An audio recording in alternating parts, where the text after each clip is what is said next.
if you're a busy professional who is tired of doing long workouts because you're busy, then today's video, I'm gonna share with you how we can actually reduce the 1 hour workout to 10, 20, and 30 minutes, depending on your schedule.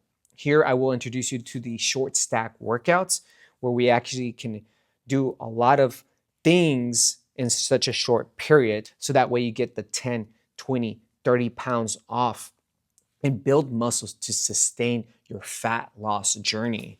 By the end of this video, you'll be able to have a plug and play workout routine you can do this week. With that being said, let's go ahead and start your short stack workout.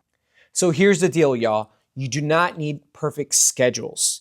You need repeatable 10 to 30 minute blocks in your busy schedule so that way we can actually do them. We will also be looking at big full body movements so that every rep works more muscle. So what we're doing here is we're not just doing legs, we're doing legs, core, biceps, shoulders, chest, back, whatever movement I give you, we're gonna be adding more muscle groups in that one movement. We're gonna train 3 days a week. It can be, as an example, Monday, Wednesday, and Friday. Monday, we're gonna do a full body movement. Wednesday, a full body movement, and Friday, a full body movement. You can do this before work, on a lunch break, or after work. Completely up to you. That's why my system is so easy, because you can literally do it even during lunch break. So let's go ahead and move on to the next slideshow here. Here's where I'm gonna introduce you to the short stack workout. It will be beginner friendly, but still, if you are advanced, it's still gonna be challenging, trust me. So you will have 2 rounds of this to make it a complete 10-minute workout.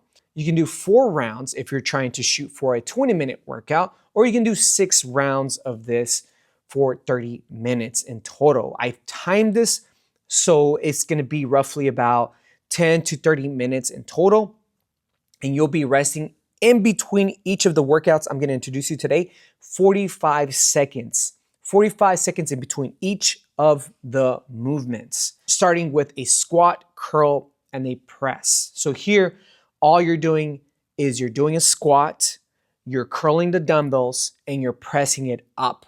12 to 15 reps in total. Then you're gonna rest for 45 seconds and do renegade rows. This will be hitting your core, it will be hitting your shoulders, your back, such a full body movement. And you'll be doing 12 to 15 per side. The next movement, which is a reverse lunge. And for here, we're gonna be alternating for a total of 24 to 30 reps. So right, left, 2, right, left, 4. Do you see what I'm saying? Until we hit 24 to 30 reps in total. Then you're gonna go ahead and rest for 45 seconds and do it all over again for a second round. If you're trying to hit 10 minutes, you're gonna stop there. If you wanna hit that 20-second mark, 20-minute mark, then you're gonna do 4 rounds in total, and then so forth and so forth. So with that being said, let's go ahead and hit the gym floor, because here I'm gonna share with you how to do the workout, so that way you can follow the safety cues, the safety tips. We can tie it all together into the system, and that way we do it the right way and not the wrong way, because you guys know what happens when you do the wrong way. Snap City. If you're doing the proper way, we'll get much more benefit out of it. With that being said, let's go ahead and hit the gym floor right now. We are at the gym floor, and you're probably wondering, Alejandro, if I'm doing a 10-minute workout, how much weight should I get? Well, it really depends on your strength. It depends on your energy levels, if you're experienced enough, if you even know how to do the workout properly. And on top of that, it depends on if you have a busy schedule. So if you have a busy schedule, go for that 10-minute mark and go heavy. And that's what I'm gonna do. I'm gonna pick a weight that I will get the most out of for that 10-minute mark. If I get better, next week, I'm gonna go a little bit heavier. If I choose to do 30 minutes, pick a weight that's suited for that 30-minute mark without going down. We're gonna first start off with the squat, curl, and press. The dumbbells are gonna be between my legs. I'm gonna lower my hips, keeping my chest up, rise, curl, rotate my palms forward, press. Control it on the way down, palms towards me, reverse the movement, palms facing each other, squat. I don't want the chest facing parallel to the floor because I'm using a lot of lower back. What I do want you to do is keep your chest up. Show off the S on your chest if you were Superman or Superwoman. I curl at the top, I rotate, and I press. Do you see how I'm not arching my lower back this way? I'm keeping my spine in a straight line as I'm pressing.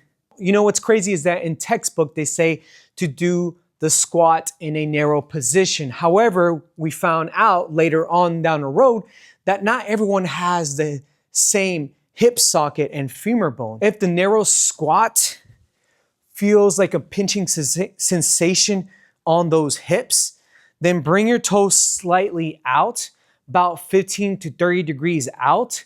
Maybe widen your stance and squat that way and see if that feels comfortable for you. Now, I'm gonna go ahead and show you another modification in case you cannot do a press. What you can do is do a reverse press. Alejandro, that still hurts my shoulders. Then just eliminate the press, perform a squat and a curl. Keep it simple, squat and curl. We're on the floor now and we're gonna perform a renegade row. My feet are about shoulder width apart. If I want a better base of support, I can go a little bit wider. Completely up to you on this one. If you want to make it a little bit more challenging, go narrow. My hands are going to be underneath the shoulders. I'm going to bring the dumbbells towards my armpit, alternating from one side to the other, making sure I do not swivel my hips. Swiveling will look like this. See the difference between that and this? I'm keeping my hip from moving too far right and too far left, keeping my core engaged as I'm performing this exercise. If that's too much for you, place your knees down on the floor. It's okay. And I'm gonna go ahead and perform my rows, my renegade rows. If you do not feel your core, that's because your hips are too far back and you're doing it this way. My core is engaged in this position, my core disengaged and this. Get that mind-body connection where you're thinking about your back pulling the movement. Think about a string pulling the elbow up so that way you feel it in your back and not so much in your arms. And in case that's too much for you as well, body weight. Just do body weight. You'll still feel it, trust me. Again, what I'm doing is I'm keeping my hips from swiveling. I'm keeping myself as still as possible, like a statue. And you'll still be able to feel it. Like even me, focusing on keeping as still as possible, I still feel it. My core is super engaged in that positioning and just moving the elbows back. For our last workout, we're gonna do a reverse lunge.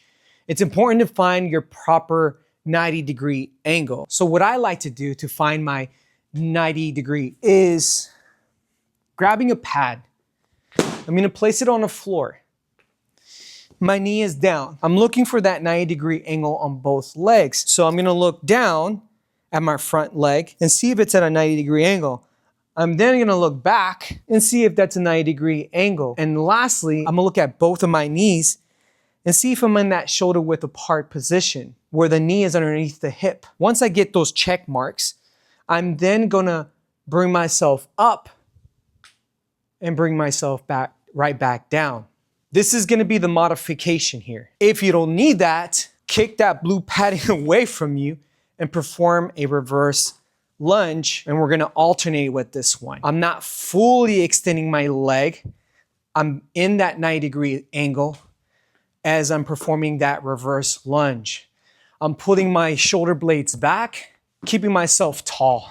Now, if we need to regress that lunge, what we can do is find a countertop or a wall. Doesn't matter, just find something you can hold on to. For instance, I'm gonna go ahead and hold on to the squat rack bar. I'm gonna bring my right leg back into that 90-ish degree angle. I'm gonna switch sides. This will eliminate the stability of the workout. There's no foul on doing modifications. It's just where you're at, and that's okay. And so even though I gave you guys this routine, it's important that you change it up with another complex movement so that way you can keep losing your weight.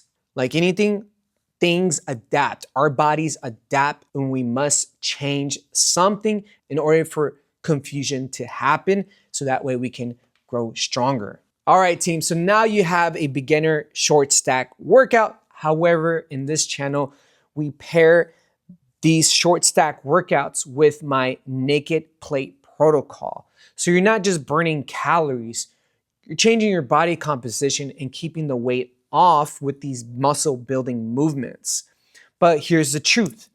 Most people don't fail because of the workout. They actually fail at emotional eating, as you can tell in this picture. In the next video, I'm gonna share with you my naked plate protocol and how this can literally stop you from overeating and taking the emotions out of it. In the meantime, watch this video about my philosophy in the wellness industry. I will see you guys on the next one. Namaste.